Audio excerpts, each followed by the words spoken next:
লিখছেন আমাদের দক্ষিণবঙ্গের কবি, যাকে সবাই পল্লী কবি নামে চেনে, আমাদের প্রিয় কবি পল্লী কবি জসীমউদ্দিন।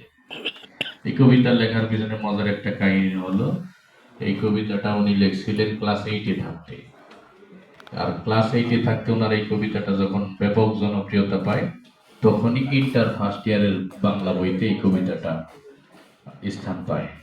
তো কবি নিজেই যখন ক্লাস 8 থেকে 9-এ উঠছে, 9 থেকে 10-এ গেছে, 10 থেকে ইন্টারে যায়, নিজের লেখা কবিতা নিজে বাংলা বইতে পড়ছে। এটা বিশাল একটা অর্জন কবি। তো মূলত কবিতাটা একটা ইমোশনাল কবিতা, দুঃখের কবিতা। একজন দাদা তার নাতির হাত ধরে ধরে নিয়ে যায়, দেখা এটা তোমার দাদির কবর, এটা বাবার কবর, এটা মায়ের কবর। তো কবিতাটা আবৃত্তি করি একটু, হ্যাঁ। তারপরে এখন মূল কবিতাটা আবৃত্তি করবো বড়দের জন্য, তারা কবিতা বোঝে। ছোট বাচ্চারা ঝিমাই পড়তে পারে যে এত লম্বা কবিতা আমরা মজা পাইতে আসি না, এই কবিতা দিয়ে আবার এই আবৃত্তি শেষ করে তোমাদের একটু মজা দিব, ঠিক আছে? মূল কবিতাটা এরকম: এইখানে তোর দাদির কবর, ডালিম গাছের তলে, 30 বছর ভিজায় রেখেছি দুই নয়নের জলে। এতটুকু তারে ঘরে এনেছিল সোনার মতন মুখ, পুতুলের বিয়ে ভেঙে গেল বলে কেঁদে ভাসাইল বুক। এখানে ওখানে ঘুরিয়া ফিরিতে ভেবে হইতাম সারা, সারা বাড়ি ভরি এত সোনা মোর ছড়াইয়া দিল কারা। সোনালি উষায় সোনা মুখ তার আমার নয়নে ভরি, লাঙল লইয়া খেতে ছুটিতাম গায়ের ও পথ ধরি। যাইবার কালে ফিরে ফিরে তারে দেখে লইতাম কত, এ কথা লইয়া ভাবিসাব মোরে তামাশা করিত শত। এমনি করিয়া জানি না কখন জীবনের সাথে মিশে ছোটখাটো তার হাসি ব্যথা মাঝে হারা হয়ে গেল দিশে। বাপের বাড়িতে যাইবার কালে কহিত ধরিয়া পা, আমারে দেখিতে যাইও কিন্তু উজান তলির গা। শাপলার হাটে তরমুজ বেচি 6 পয়সা করে দেড়ি, পুঁথির মালার 1 ছড়া নিতে কখনো হতো না দেরি। 1.5 পয়সার তামাক এবং মাজন লইয়া গাঁটে সন্ধ্যা বেলায় ছুটে যাইতাম শ্বশুর বাড়ির বাটে। হেসো না শোনো দাদু, সেই তামাক মাজন পেয়ে দাদি যে তোমার কত খুশি হতো, দেখিতিস যদি চেয়ে। নথ নেড়ে নেড়ে কহিত হাসিয়া, এতদিন পরে এলে, পদমানে যে আমি যে হেথায় কেঁদে মরি আখি জলে। আমারে ছাড়িয়া এত ব্যথা যার, কেমন করিয়া হায় কবর দেশেতে ঘুমায় রয়েছে নিঝুম নিরালায়। হাত জোড় করে দোয়া মাং দাদু, আয় খোদা দয়াময়, আমার দাদির তরেতে যেন গো ভেস্ত নসিব হয়।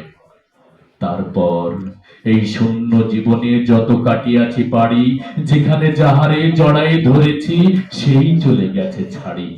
শত কাফনের শত কবরের অঙ্ক হৃদয় আঁকি, গনিয়া গনিয়া ভুল করে গনি সারা দিন রাত জাগি। মাটিরে আমি যে বড় ভালোবাসি, মাটিতে মিশায়ে বুক, আয় আয় দাদু গলাগলি ধরি, কেঁদে যদি হয় সুখ। এইখানে তোর বাপজি ঘুমায়, এইখানে তোর মা। কাঁদছিস তুই, কি করবি দাদু, পরাণ যে মানে না। সেই ফাল্গুনে বাপ তোর এসে কহিল আমারে ডাকি, বাজান আমার শরীর আজকে কি যে করে থাকি থাকি। ঘরের মেঝেতে সবটি বিছায়ে কহিলাম বাছা শোও, সেই শোয়া তার শেষ শোয়া হবে, তাহা কি জানিত কেউ। গরির কাফনে সাজায় তাহারে চলিলাম যবে বয়ে, তুমি যে কহিলা বাজান দে মোর, কোথা যাও দাদু লয়ে। তোমার কথার উত্তর দিতে কথা থেমে গেল মুখে, সারা দুনিয়ার যত ভাষা আছে কেঁদে ফিরে গেল দুঃখে। তোমার বাপের লাঙল জোয়াল দুহাতে জড়াই ধরি, তোমার মায়ে যে কতই কাঁদিত সারা দিন মান ধরি। কেউ পথিকেরা মুছিয়া যাইত চোখ, চরণে তাদের কাঁদিয়া উঠিত গাছের পাতার শোক। আথালে 2টি জোয়ান বলদ সারা মাঠ পানে চাহি, হাম্বার অবেদে বুক ফাটাইত নয়নের জলে নাহি। গলাটি তাদের জড়ায় ধরিয়া কাঁদিত তোমার মা, চোখের জলে রঙিন সায়রে ভিজায় সকল গা। উদাসীনী সেই পল্লীবালার নয়নের জল বুঝি কবর দেশের আঁধার ঘরেতে পথ পেয়েছিল খুঁজি।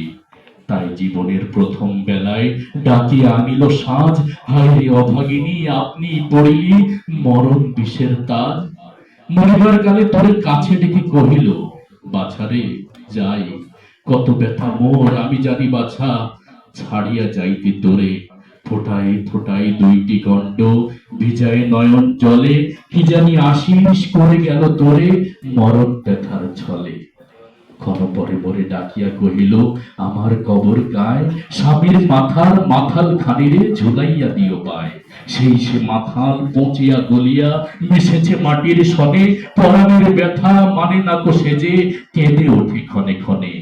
জোড় মানিকেরা ঘুমায় রয়েছে এইখানে তরু ছায়, গাছের পাতারা স্নেহের মায়ায় লুটায়ে পড়েছে গায়ে। জোনাকি মেয়েরারা সারা রাত জাগি জ্বালাইয়া দেয় আলো, ঝিঝিরা বাজায় ঘুমের নুপুর কত যেন বেশে ভালো। জোর হাতে দাদু মোনাজাত করো, রহমান খোদায় ভেস্ত নসিব করিও আজিকে আমার বাপ মায়। এইখানে তোর বুজির কবর, পরীর মতন মেয়ে, বিয়ে দিয়েছিল কাজীদের বাড়িতে বনিয়াদি ঘর পেয়ে। এত আদরের বুজিরে তাহারা ভালোবাসিত না মোটে, হাতিতে যদিও না মারিত তারে শত যে মারিত ঠোঁটে। খবরের পর খবর পাঠাতো দাদু যেন কাল এসে দুদিনের তরে নিয়ে যায় মোরে বাপের বাড়ির দেশে। শ্বশুর তাহার কসাই চামার চাহে কি ছাড়িয়া দিতে, অনেক কহিয়া সেবার তাহারে আনিলাম এক শীতে। সেই সোনা মুখ মলিন হয়েছে, ফোটে না সেথায় হাসি, কালো দুটি নয়নে রহিয়া রহিয়া অশ্রু উঠিছে ভাসি। বাপের মায়ের কবরে বসিয়া কাঁদিয়া কাটাত দিন, কে জানি তো হায় তাহার পরাণে বাজিবে মরণ বিন। কি জানি পচানো জ্বরেতে ধরিল আর উঠিল না সেরে, এইখানে তারে কবর দিয়েছি দেখে যাও দাদু ধীরে। ব্যথা তোরা সেই হতভাগিনী রে, পাশে নাই কেহ ভালো, কবরে তাহার জড়ায় রয়েছে বুড়ো ঘাস গুলি কালো। হাত জোর করে দোয়া মান দাদু, আয় খোদা দয়াময়, আমার বুজির তরেতে যেন গো ভেস্ত নসিব হয়। হেথায় ঘুমায় তোর ছোট ফুফু 7 বছরের মেয়ে, রংধনু বুঝি নেমে এসেছিল ভেস্তের দ্বার বেয়ে। ছোট বয়সে মায়ের হারায় কি জানি ভাবিত সদা, এতটুকু বুকে লুকায়া ছিল কে জানিত কত ব্যথা। ফুলের মতন মুখখানি তার দেখিতাম জবে চেয়ে, তোমার দাদির ছবিটি তখন হৃদয়ে উঠিতেছে।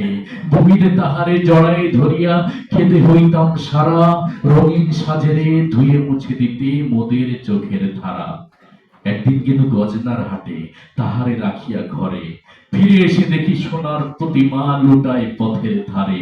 সেই সোনা মুখ গোল গোল হাত সকলই তেমন আছে, কি জানি সাপের দংশন পেয়ে পা আমার চলে গেছে। আপন হস্তে সোনার প্রতিমা মাটিতে দিলাম গাড়ি, দাদু ধর ধর বুক ফেটে যায় আর বুঝি নাহি পারি। এইখানে এই কবরের কাছে আরো কাছে আয় দাদু, কথা কোস না গো জাগিয়া উঠিবে ঘুম ভালো মোর জাদু। আস্তে আস্তে ঘুরে দেখ দেখি কঠিন মাটির তলে, দিন দুনিয়ার ভেস্ত আমার ঘুমায় কিসের ছলে। ওই দুর্বনে সন্ধ্যা নামিছে ঘন আবিরের রাগে, অমনি করিয়া লুকায় পড়িতে বড় সাধ আর জাগে। মসজিদ হইতে আজান হাঁকিছে বড় সকরুণ সুর, মোর জীবনের রোজ কিয়ামত ভাবিতেছি কত দূর। জোড় হাতে দাদু মোনাজাত করো, আয় খোদা রহমান, ভেস্ত নসিব করিও সকল মৃত্যু ব্যথিত প্রাণ।